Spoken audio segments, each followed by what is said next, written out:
Today, traders mindset reset. It's Thursday, day 2, heading into a non-farm payrolls Friday and the second day of the month today. I'm going to answer some questions, talk about a couple of opportunities, some excellent opportunities today. Reinforcing to traders, we've been talking about getting very specific about your trade setups that you yourself resonate with or that you know you can execute, recognize in the daily process about finding your best trade candidates. We've talked about different scenarios that can play out with different traders. Now, there's several traders in the community that are excellent traders, and they all use different approaches that they found have worked for them. And one of the things I want to talk about today is yesterday was the first day of the month, and some excellent questions today regarding some of the trades that took place. Some of the information for traders, you know, we can dive really deep into it. And I know I've been working on this technical video, but I've had a really crazy week. But today, for example, yesterday was an FOMC day, first day of the month. And we'll go back later and Stephen and I, my friend Stephen, my alter ego, Tyler Durden, several people have been asking about Stephen, and we'll talk about Stephen's approach. Is he executes his trade setups once they break out of markets, break at highs and lows of days. Now, I want to talk about other time frame traders. So we had very large range days yesterday. And for example, on gold today, we have a market that was creeping down, breaking down in London underneath closing price and heading back towards closing price of the previous month. And one of the questions that I received from a trader was, well, how can you trade that? It's inside. Now, if you go back and draw your levels before FOMC yesterday on any of the major indexes, gold in particular, oil had a large range down, a day down yesterday, not really affected by FOMC, but the markets that responded to FOMC, gold indexes, if you mark off those levels, high of day, that is the high of the month prior to FOMC.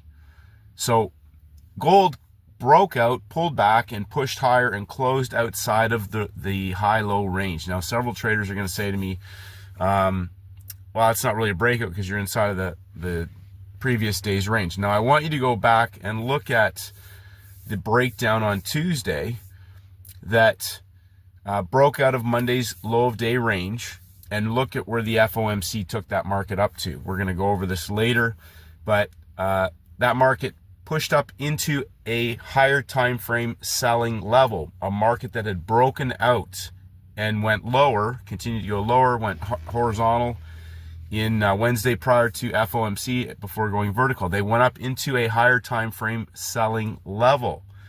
It broke out of the current high of the day on FOMC and closed outside of that range. It pushed higher in Asia before breaking down, and London continued to auction lower throughout the day before putting in a low at 6:40 a.m. in the morning. So we have a market now that is in reversal. Now, we're inside, correct, but it's already in a reversal. And as I said the other day, we've talked about this, I think it was on Tuesday, low-hanging fruit is always the go-to. But one thing I want traders to understand about the opportunities that presented on the indexes and gold today is that we had exceptional ranges. Those aren't normal ranges in terms of the open to closing price level to low of day level. They're exceptionally large because of FOMC. So it's important to not get lulled into some false sense of security about how many pips or how much available for profit there was. Now, obviously, there was some fantastic opportunities today.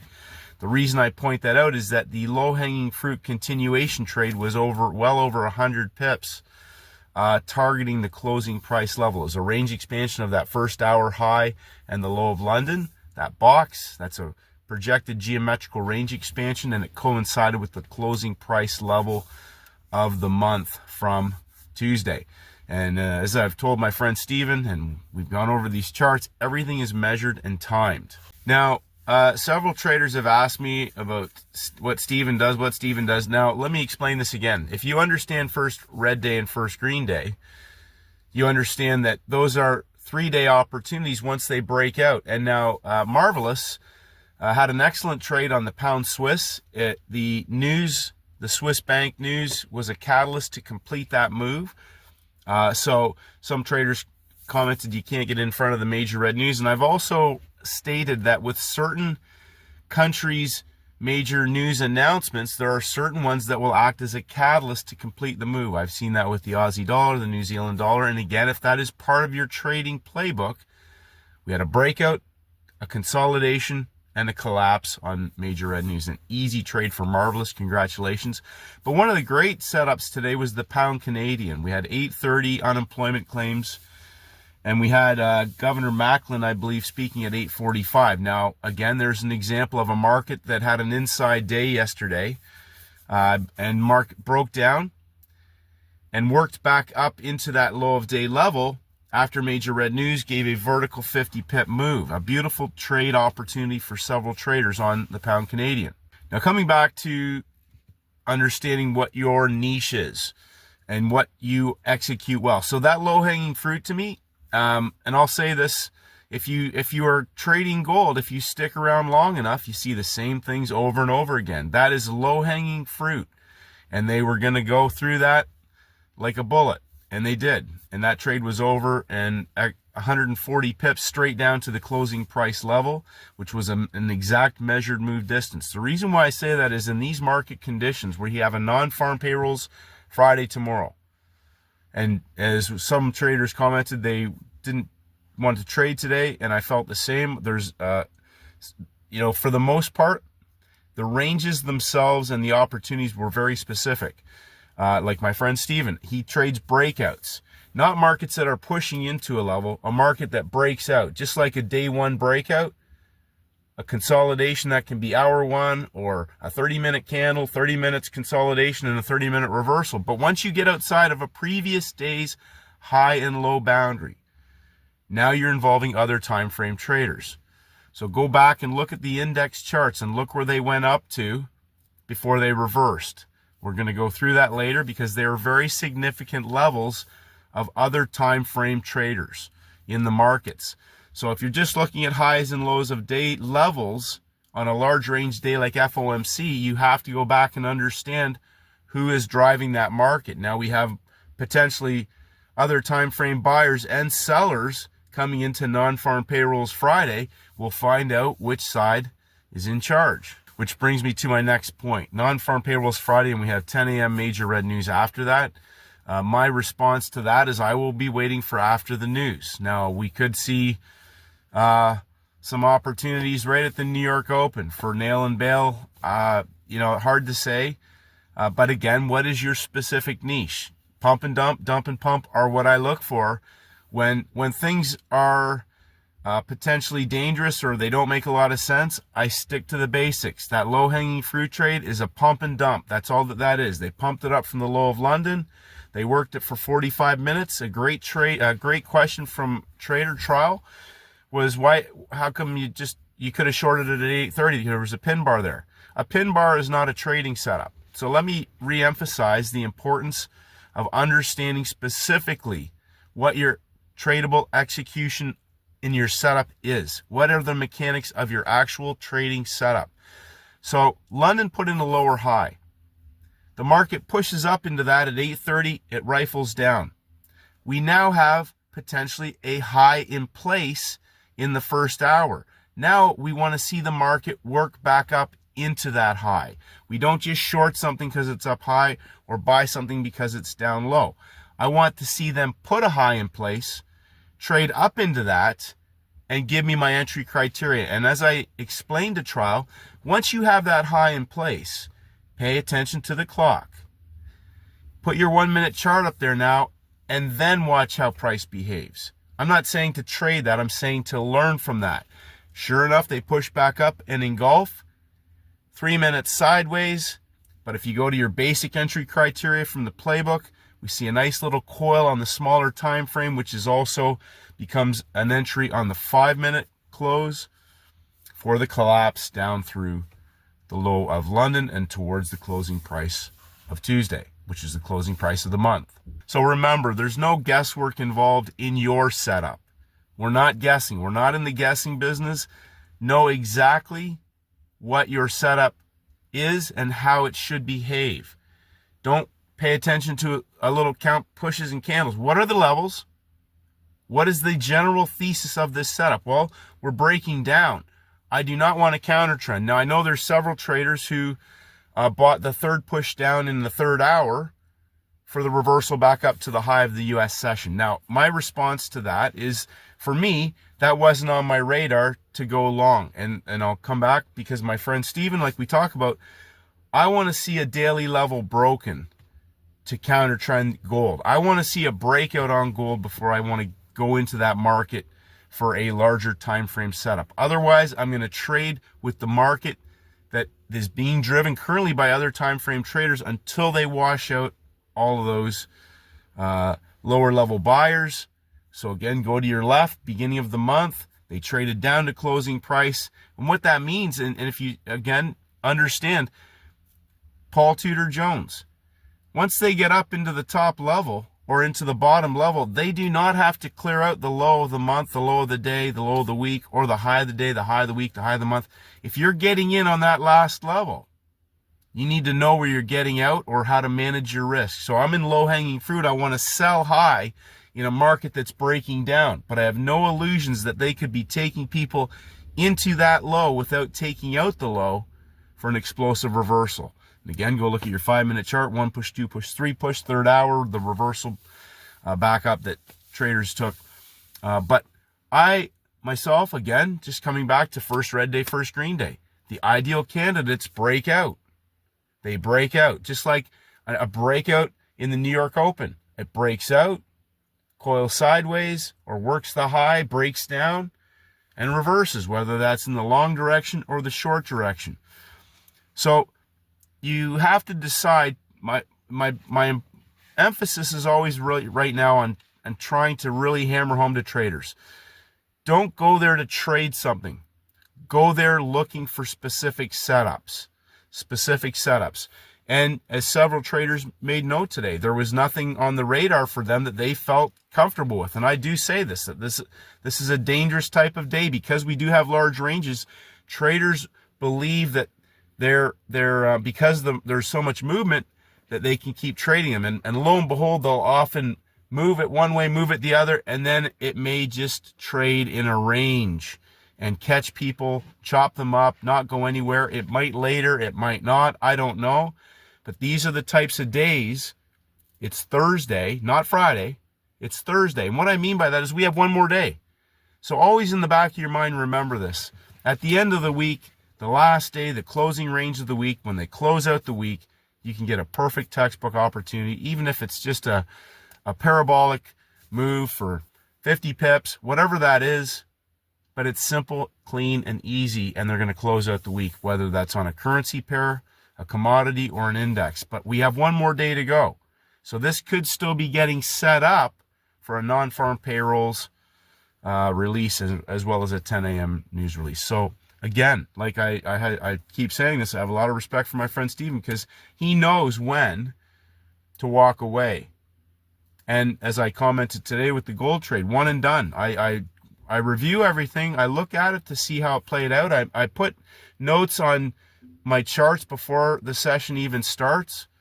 And then I come back. If I've chosen gold, I come back later. I look to see how that's played out. What did I learn? Was gold the best trade? Was it the easiest to manage and trade today? Was the S&P an easier trade to take? What would have clued me in? Maybe that was easier. Whatever the things are that help you improve, to get really, really specific and keep refining and keep carving out each day so that you're nailing the best instrument for your trade setups. Not taking 5 or 6. Like again, I would rather take one trade with size than try to catch all the different trades. That's not my goal. One trade with size, to me, is equal to taking a bunch of trades. Now that sometimes you might get a first hour trade because it's set up on gold. You might get a second hour trade. It's so important, number one, to not trade unless you know exactly what you're doing in these markets. Even, I don't care if you're using micro lots. Don't trade unless you know what you're doing. Treat a micro lot like it's 10 standard lots. And if you wouldn't put 10 standard lots or 100 standard lots on that trade, then why would you put one micro lot on it? You know, some people don't like that rationale, but my thought process is this: if it's a 90-10 opportunity, size, so we have 3-star and 5-star. 3-star is okay, it's a nail and bail. It doesn't matter if it's 50, 75, 100, because maybe it's day one. But if it's a first red day, first green day, or you're in a trade, the greedy bastard trade, and this has the potential to move 3 levels in an all-day session, whether you trade that with 1 micro lot or 100 standards, execute flawlessly. So if you want to rinse and repeat and continue to trade successfully, identify specific setups. Identify specific setups. Because what's here, I'll say this in closing. I know there's people out there, they just go and they trade every day. But what happens often is that they miss the really big trades, the really good trades, because they're just worried about catching that move. They caught that move. They caught that move. But then they miss the bigger template where there's some seriously large amounts of money to be made. And that can only come from being able to step back and look at the bigger picture, which is where I come back to understanding what those high and low levels of the day and week mean. When I talk about other time frame traders, they're the ones moving the market.